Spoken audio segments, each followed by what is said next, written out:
Thank you, Mr. Mohan Gawal. I thought that there are so many speakers already, but Yes. since you are provoking me and you have invited me, I can't say no. Thank you so much. Of course, as you have rightly summed up at the end, three honorable judges, all three seniors to me, Justice Patnaik, Justice Chalmeshwar, and Justice Madan Lokur, have given outstanding address on the subject. And therefore, I would not repeat this, but let me try to say it in somewhat different manner insofar as our rights, because the theme is our fundamental right not to be framed by the state. So from where this fundamental right comes and what is the genesis and what is the basis of that?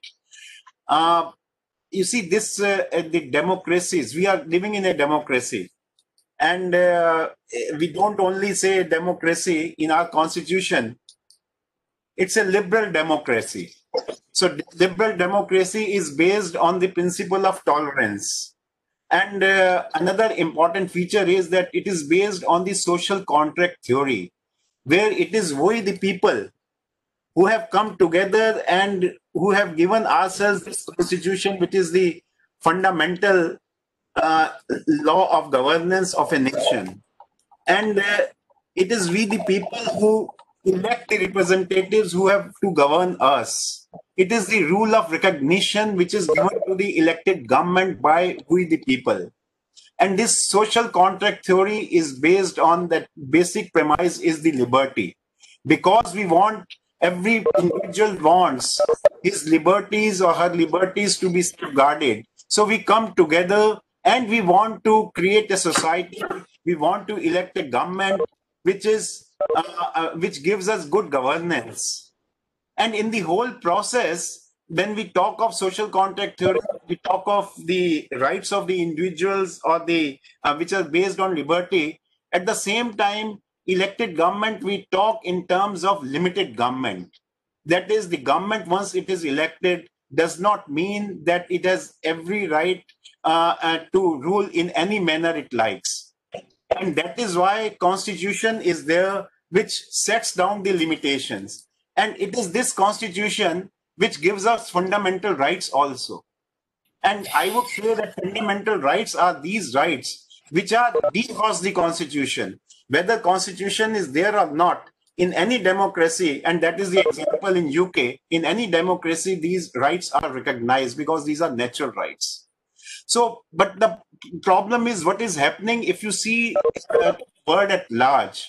And I will draw here something which in a recent book, How Democracies Die, Stephen Levitsky and Daniel Ziblatt, they have written a very interesting account they have given. Says there was time up to maybe Second World War or little thereafter when the democracies would die because of say fascism, communism, military, etc. There will be military coup and overnight in some country, and the democracies will be taken over by the militaries. He says that it doesn't happen any longer in that form.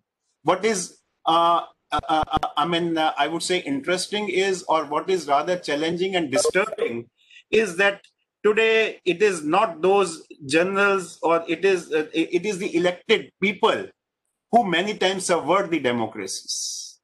After being elected by the people, and this subversion starts, which they say, in a very legal manner.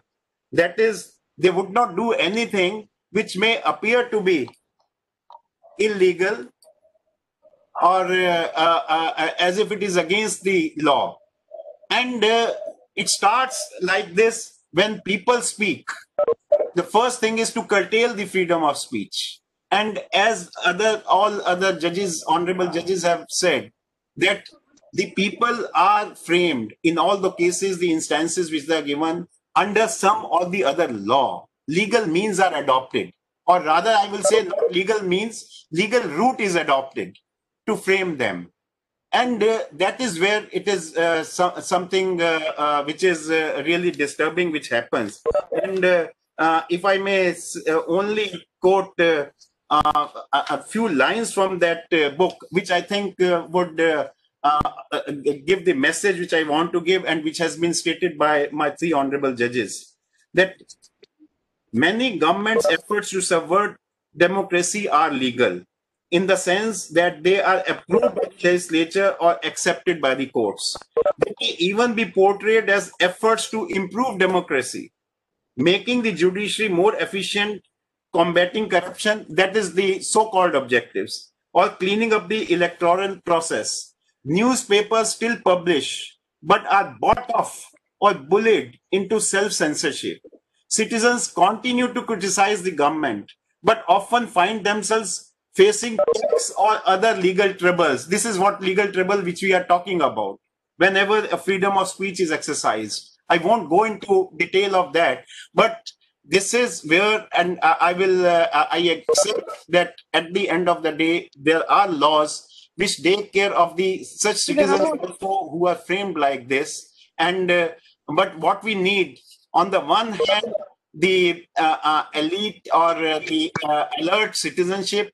On the other hand, I would say we need a robust judiciary, a fearless, impartial judiciary also, because the two fundamental jobs of any judiciary or the judges in a democratic institutions are any democratically governed, constitutionally governed institutions. What is the function of a judge? And Haran Barak has very, aptly described that. First function is to protect the constitution and the rule of law. So therefore, it is the courts which are the protector of rule of law. It is the court which are the protector of democracy and the constitution. They have to come forward and they have to mix such cases in the bud if they happen. And of course, other function is to bridge the gap between the law and the society. That is not, so first function becomes very, very relevant here. So vigilant citizenship coupled with the impartial and fearless judiciary, I would say, which can save the day. Thank you very much.